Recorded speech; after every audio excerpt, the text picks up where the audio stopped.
salam sehat, salam SFD. Semangat, fraternitas, Dina. Untuk pertemuan kali ini, kita akan belajar mengenai wirausaha kerajinan dari bahan limbah berbentuk bangun datar. Tujuannya, dengan mempelajari materi ini, siswa mampu mengapresiasi keanekaragaman kerajinan dari bahan limbah berbentuk bangun datar, serta pengemasannya di wilayah setempat dan lainnya, serta ungkapan rasa bangga dan wujud rasa syukur terhadap anugerah Tuhan Yang Maha Esa. Baiklah anak-anak, hari ini mari kita mulai pembelajarannya. Baik, untuk pertemuan hari ini kita akan belajar materi wirausaha kerajinan dari bahan limbah berbentuk bangun datar. Kerajinan merupakan suatu hasil pikiran kreatif atau ide cemerlang manusia untuk menghasilkan suatu karya. Kerajinan terbagi menjadi 3 bagian. Yang pertama, kerajinan fungsional. Kerajinan fungsional berarti kerajinan yang mengutamakan nilai kegunaan. Yang kedua, kerajinan religius. Kerajinan religius berarti kerajinan yang mengutamakan nilai keagamaan. Yang ketiga, kerajinan estetika. Kerajinan estetika berarti mengutamakan nilai keindahan. Seperti apa itu kerajinan fungsional? Kerajinan fungsional merupakan suatu hasil pikiran kreatif atau ide cemerlang manusia yang menghasilkan suatu karya yang membantu kehidupan manusia. Contohnya, membuat kain taplak. Kain taplak bisa kita gunakan menjadi taplak meja. Yang kedua, membuat ikat rambut. Ikat rambut bisa kita gunakan untuk mengikat rambut kita.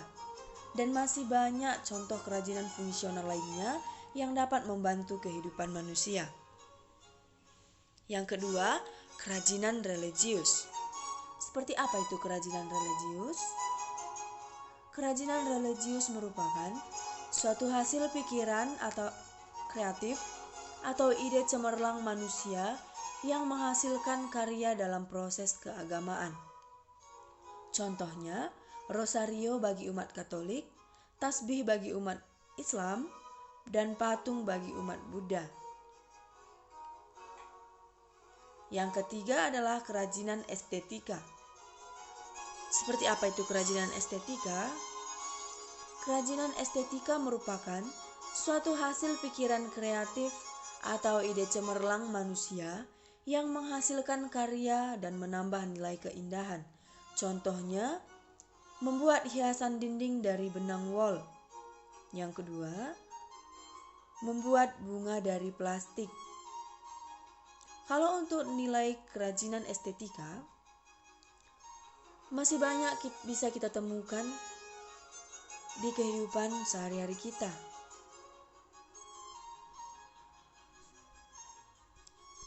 Bahan-bahan kerajinan terbagi menjadi 5. Itu yang pertama bahan alami, yang kedua bahan kertas, yang ketiga bahan plastik, yang keempat bahan karet, dan yang kelima adalah bahan kaleng. Bahan alami. Bahan alami salah satu yang bisa kita manfaatkan adalah tanah liat. Tanah liat bisa kita manfaatkan menjadi patung, menjadi tembikar, dan masih banyak manfaat-manfaat dari tanah liat tersebut. Yang kedua, terbuat dari bahan kertas. Salah satu yang bisa kita manfaatkan adalah koran bekas, yang biasanya koran bekas kita buang, kita bakar.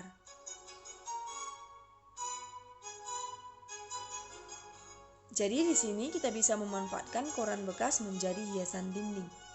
Bahkan masih banyak manfaat-manfaat dari koran bekas yang bisa kita manfaatkan, bahkan bisa kita perjualbelikan. Yang ketiga, bahan plastik. Salah satu contoh dari bahan plastik adalah botol plastik bekas. Bisa kita gunakan sebagai hiasan dinding, hiasan meja, dan masih banyak kegunaan-kegunaan lainnya. Yang keempat adalah bahan karet.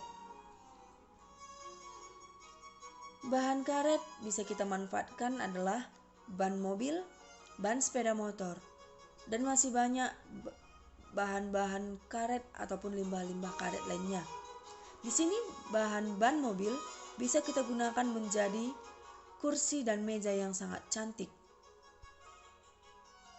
Yang kelima, bahan kaleng.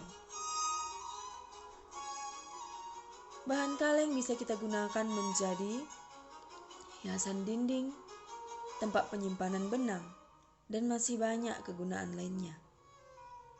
Oke, pertemuan kita sampai di sini. Ibu harap semua paham dengan materi hari ini. Tetap semangat dan salam SFD.